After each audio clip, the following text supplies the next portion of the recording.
What I liked when I met you, Chris, is that you seemed enthusiastic, you were very flexible, you seemed willing to go the extra mile, you thought up some things which I hadn't thought about, and you brought some fresh stuff to the table.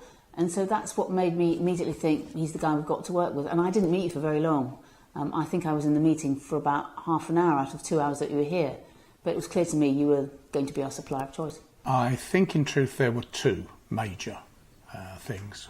One was the ability to be flexible and adaptable as far as the reports were concerned. We could actually customise them to the needs of the organisation to make sure that the competencies that were relevant to that organisation could be met in the 360. I was looking at changing the supplier that we had from a 360 perspective for quite some time.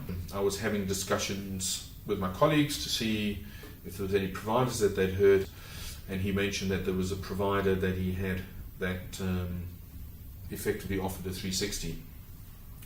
The thing that attracted me to it was that there was no contract in terms of the fact of the matter is that we'd certainly look at it on an ad hoc or small basis and see how it applied.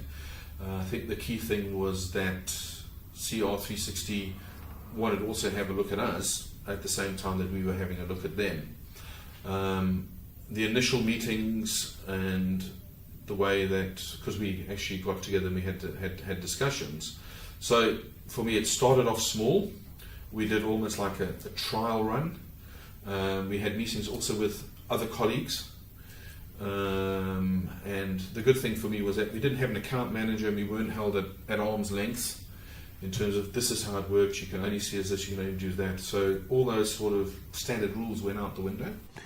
Secondly, having looked at a number of example reports, the thing that impressed me was the readability of the report.